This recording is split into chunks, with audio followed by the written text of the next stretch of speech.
Hello students, and in this video we will further continue the chapter number 1 of class 7th, which is nutrition in plants. The leaves have a green pigment called chlorophyll.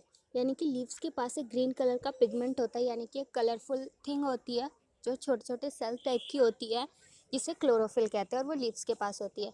It helps leave to capture the energy of the sunlight.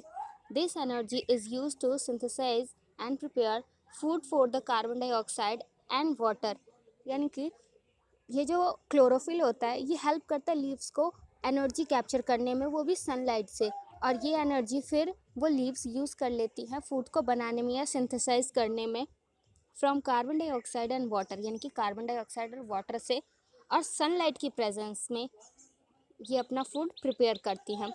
Since the synthesis of food occurs in the presence of sunlight, इसलिए ये जो food का synthesis है, यानी कि food बनने का जो भी प्रोसेस है, यानी कि ये जो फोटोसिंथेसिस, ये सनलाइट की प्रेजेंस में होता है. It is called the photosynthesis. यानी कि फोटो मतलब लाइट, सिंथेसिस मतलब टू कंबाइन या टू प्रिपेयर. तो फोटोसिंथेसिस यानी कि light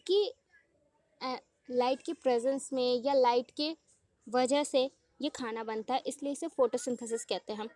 So, we find that chlorophyll, sunlight, carbon dioxide and water are necessary to carry out the process of photosynthesis.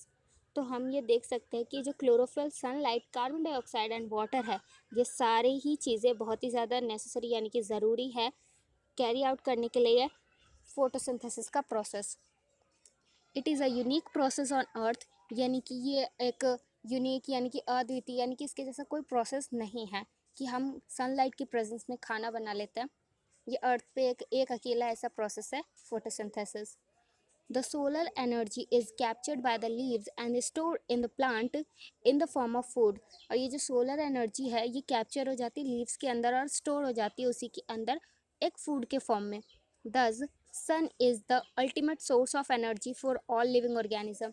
इसलिए जो सन है ये अल्टीमेट सोर्स है सारे लिविंग ऑर्गेनिज्म के लिए, वो भी एनर्जी के लिए. Can you imagine life on earth in the absence of photosynthesis. यानी कि आप इमेजिन कर सकते हैं पृथ्वी पे जीवन बिना फोटोसिंथेसिस की प्रक्रिया के. तो हमारा आंसर यही होगा कि नहीं, क्योंकि फोटोसिंथेसिस करके ही ये जो ट्रीज़ हैं, ये जो भी प्लांट्स हैं, ये अपना खाना बनाती हैं. और अगर ये खाना नहीं बनाएंगी तो ये ज़िंदा नहीं रहेंगी, और अगर प्लांट्स ही नहीं रहेंगे तो इंसान कहीं भी एग्जिस्ट नहीं करते. In the absence of photosynthesis there would not be any food. यानी कि एब्सेंस, अगर फोटोसिंथेसिस की एब्सेंस होगी तो यहाँ पे कहीं खाना नहीं बचेगा. The survival of almost all living organism directly और indirectly depends upon the food made by the plants. यानी कि सबका जीवन जो है सारे लिविंग ऑर्गेनिज्म का, वो डायरेक्टली या इनडायरेक्टली प्लांट्स के ऊपर ही डिपेंड होता है. ओके, अब हम नेक्स्ट पैराग्राफ पे चलते हैं. तो ये हमारा पेज नंबर 3 है. Beside of all living organism you produce during photosynthesis. In the absence of photosynthesis life would be impossible on earth. यानी कि अगर यहाँ पे एब्सेंस होगी फोटोसिंथेसिस की तो यहाँ पे लाइफ इम्पॉसिबल हो जाएगा.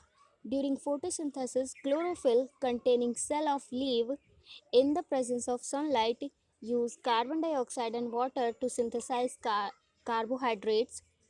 The process can be represented in the equation. यानी कि इस इक्वेशन से हम फोटोसिंथेसिस के सारे प्रोसेस को समझ सकते हैं.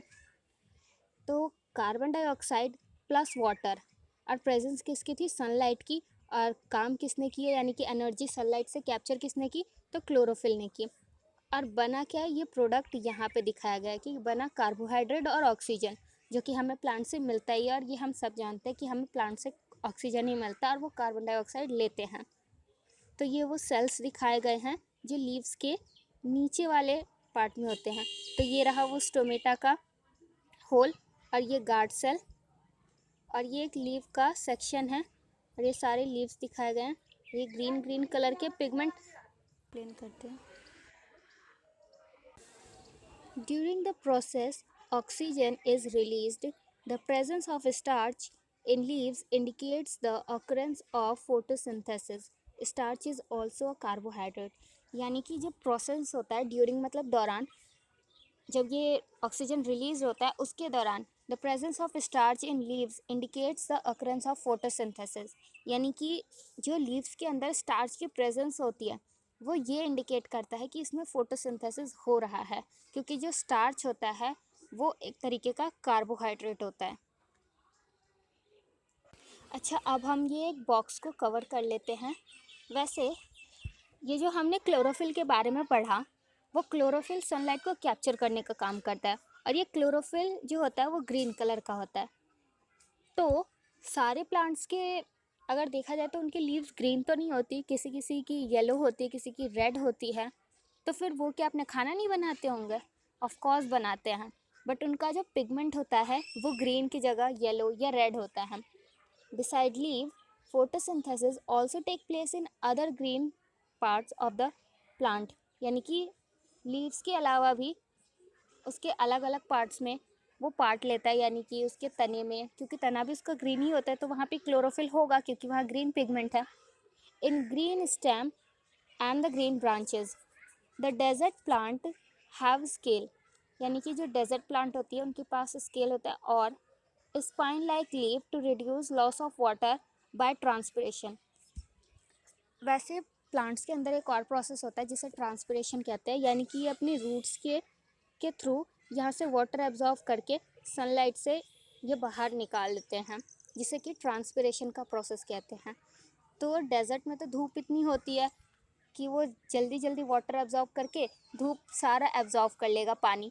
तो जब प्लांट्स के अंदर पानी नहीं रहेगा तो वो तो वहाँ सूख जाएंगे ना, इसलिए वहाँ के जो प्लांट्स होते हैं उनके स्पाइक्स की तरह वहाँ की लीव्स होती हैं। वो अपने आप को, वो लीव्स जो होती है वो अपने आप को इस तरीके से मॉडिफाई कर लेती है ताकि उसमें लॉस ऑफ वाटर कम हो। These plants have green stem which carry out the photosynthesis, यानी कि ऐसे जो लीव्स होते हैं उनकी सिर्फ स्टेम जो होती है वही ग्रीन होती है और वही फोटोसिंथेसिस का काम करती है। ओके, एक और बॉक्स था, हम उसे भी एक बार क्लियर कर लेते हैं। तो इस बॉक्स में हम पढ़ेंगे सेल्स के बारे में कि सेल क्या होती है। तो मैं पहले एक ओवरव्यू दे देती हूँ। जैसे कि हमारे घर में जब दीवार बनती है तो उसमें ईंटों से मिल मिल के वो घर बनती है, यानी कि छोटे छोटे ईंट मिल के एक बड़ी सी दीवार बनती है। सेम वही चीज़ हमारी बॉडी के अंदर भी होता है, छोटे छोटे सेल मिल के हमारी पूरी बॉडी का मतलब बॉडी बनाते हैं पूरी की पूरी हमारी। So you have seen that buildings are made of bricks, यानी कि तुमने देखा होगा कि जो बिल्डिंग्स होती है वो ब्रिक यानी कि ईंटों से बनती है। Similarly the bodies of all living organism are made of tiny units called cell, यानी कि इसी तरीके से जो बॉडीज़ होती है लिविंग ऑर्गेनिज्म की वो बनती है टाइनी यूनिट्स, यानी कि छोटे छोटे यूनिट से, जिसे कि हम सेल कहते हैं। Cell can be seen only under the microscope, और ये जो सेल होते हैं ये सिर्फ माइक्रोस्कोप के नीचे ही दिखाई दे सकते हैं, यानी कि हम अगर चाहें कि हम आंखों से इसे देख लें सेल्स को, यानी कि सिंपली, तो ये हमें दिखाई नहीं देंगे। Some organism are made of only one cell, कुछ जो ऑर्गेनिज्म होते हैं वो सिर्फ एक ही सेल से बने होते हैं। लाइक एक सबसे बड़ा एग्जाम्पल है ऑस्ट्रिच एग, यानी कि शतुरमुर्ग का अंडा, वो सिर्फ एक ही सेल से बना हुआ होता है और वो इस अर्थ पे सबसे बड़ा सेल है। The cell is enclosed by a thin outer boundary, यानी कि जो सेल होती है ये कवर होती है, एनक्लोज्ड यानी कि क्लोज्ड होती है, थिन आउटर बाउंड्री यानी कि बहुत ही पतली आउटर बाउंड्री होती है, कॉल्ड द सेल मेम्ब्रेन, जिसे कि हम सेल मेम्ब्रेन कहते हैं। Most cell have a distinct clearly located spherical structure called the nucleus, इनके बहुत सारे सेल के पास एक क्लियरली लोकेटेड स्फेरिकल स्ट्रक्चर होता है जो कि उसके सेंटर में होता है, जिसे कि न्यूक्लियस कहते हैं। The nucleus is surrounded by a jelly like substance which is called the cytoplasm, और ये जो न्यूक्लियस होता है ये जेली लाइक सब्सटेंस से घिरा होता है जिसे कि साइटोप्लाज्म कहते हैं। तो यहाँ पे सारी चीज़ें दिखाई गई है, ये पूरा का पूरा एक सेल है, और सेल के अंदर ये एक छोटे छोटे सेल्स हैं वैसे, और ये न्यूक्लियस है सबसे छोटा, यहाँ पे दिया ही हुआ है, और न्यूक्लियस के सराउंडिंग में जेली लाइक सब्सटेंस है जिसे यहाँ पे साइटोप्लाज्म दिखाया गया, और ये जो साइटोप्लाज्म है ये भी घिरा हुआ है थिन मेम्ब्रेन से जिसे कि सेल मेम्ब्रेन कहते हैं। So this is done for this video. Well, if you student like this video, then please hit the thumbs up and subscribe this channel. Till then, bye bye.